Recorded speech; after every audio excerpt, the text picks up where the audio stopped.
Sit close. The fire remembers. I was tending the fire when I found the coin. It had worked its way up through the ash, old and blackened, with a hole worn clean through the center. I turned it in my fingers. The metal was warm, warmer than it should have been, and there was a mark on one side I couldn't quite make out in the firelight. My grandfather used to say that some things rise when they're ready to be found. I was 3 days into the mountains by then, following the old shepherd's road that winds up through the pine forest, and eventually splits at the broken tower. The tower's been broken for as long as anyone remembers. Longer probably. Just 4 walls of pale stone, and no roof, standing alone where the trees thin out.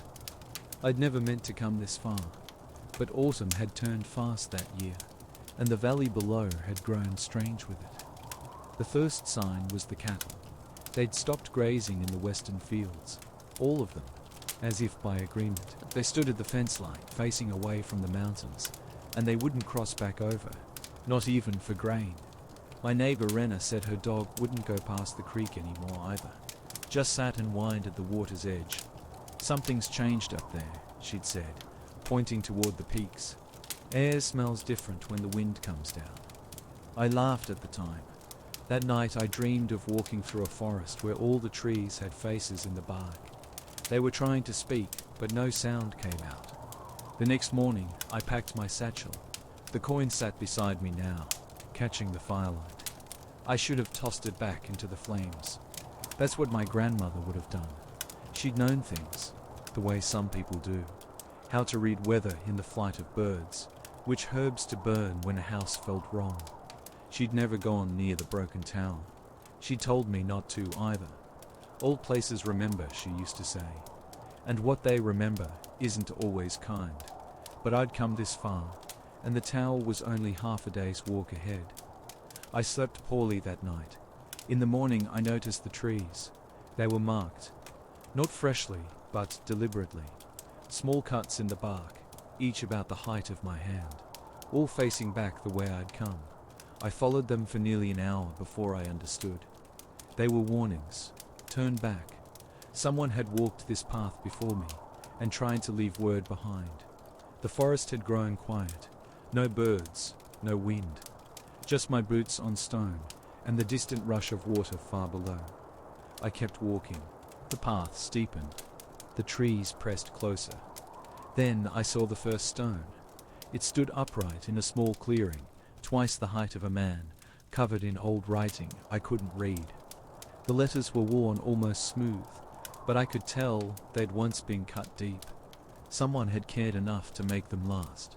There were others beyond it. A dozen, maybe more, arranged in a circle around a space where nothing grew. The ground inside the ring was bare earth, dark, hard, and cracked, as if it had been baked. I didn't step inside. I stood at the edge for a long time, trying to understand what I was seeing. Grooves ran through the dirt, radiating out from the center, like spokes of a wheel. And at the very middle, something caught the light. Another coin, larger than the one I'd found at the fire, half buried. I should have left it. I knew that, clear as anything I've ever known. But I stepped over the boundary anyway. I knelt. I dug it free. The moment my fingers closed around it, the air changed. Not colder, just heavier, like something settling over the clearing from above. I felt it in my chest, in my throat. The silence deepened until it felt pressed tight against my ears. I turned slowly. He was standing at the far edge of the circle, tall, thin, wrapped in a long coat that might have been grey or green, hard to tell in the shadows. His face was hidden beneath a hood, but I could feel his attention fixed on me. Neither of us moved. "You're holding it wrong," said at last. His voice was soft, like wind through dry grass. I looked down at the coin in my hand. I didn't understand. "Put it back," he said, "or carry it properly. Those are the only choices. Carry it how?" He was silent for a moment. Then he reached up and pulled back his hood. His face was old, older than any face I'd ever seen. The skin was thin and grey, the eyes sunken but bright. like embers buried in ash. There was a hole in his left temple, perfectly round. On a cord, he said. Against your skin, or pressed to your heart. It won't bind otherwise. Bind to what? To the watch. I didn't put the coin back. I stepped into the circle, and I saw that he limped. One leg dragged. His left hand was curled tight against his chest, fingers stiff and bent. He moved carefully like the ground itself might betray him. You're the first in a long time, he said. I thought the markers would be enough. The trees? He nodded. Yes. Who are you? He was a keeper, he said, before the order fell. Keeper of what? I asked. His smile held no warmth in it, only sorrow. Of what lies beneath the tower? The broken tower. I pictured it then alone on the ridge. I'd always thought it was just a ruin. What's beneath it? A door, he said, and something that wants very badly to open it. He gestured to the coin in my hand. There were 12, he went on. 12 coins. 12 keepers. We bound them into the earth. We swore oaths over them. And we died, one by one, to keep them strong. And now? Now it's just me. The coin pulsed faintly in my palm. If the seal breaks... Something comes through, I said. He nodded. Something old. Something that should have stayed forgotten. I wanted to drop the coin, to leave it in the dirt and run, but he was watching me, and there was something desperate in his eyes. You can put it back, he said. Press it into the earth. Walk away. Maybe it holds another year, maybe 10. And if I don't, then you take my place. The words settled heavily between us. You carry the coin. You take the oath. You watch until someone else comes, or until you die. I don't want this. Neither did I. The forest pressed close. Somewhere far below, the river moved toward the valley, toward home. What happens if no one watches? I asked. He looked past me toward the peaks. The door opens, slowly at first, then all at once, and what comes through won't stop at the valley. How do you know?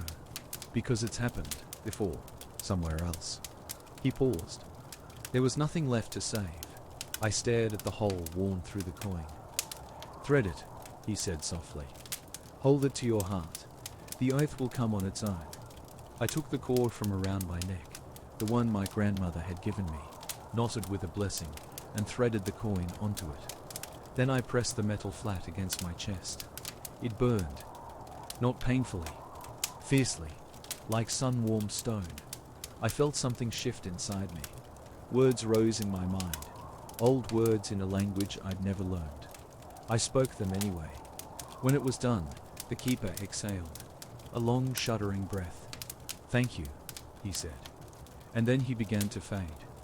He vanished slowly, like mist lifting, off a lake at dawn. The tower, he whispered. Check the stones every season, and if you hear singing from below. What do I do? But he was gone. I stood alone in the circle. The coin was heavy against my chest. The forest was utterly still. I've been here a month now. I built a small shelter near the tower, using fallen timber and stones from the broken wall. Every morning and every evening, I walk the perimeter. I run my hands over the standing stones, feeling for cracks. Sometimes I hear things at night. Scratching, a low humming that might be wind. Once, I thought I heard my name, carried up from deep below. But when I looked down into the dark between the stones, there was nothing. The coin is always warm now. I don't know how long I'll be here. Years, maybe, or only until someone else walks the shepherd's road and finds the circle. I hope they do, and I hope they don't, because this is not a burden I would wish on anyone. But the valley below is safe. The cattle have returned. Renner's dog no longer whines at the creek. The air smells clean when the wind comes down from the peaks. That has to be enough. I tend my fire, I watch the stones, and I wait, because old places remember. And what they remember is still down there, waiting.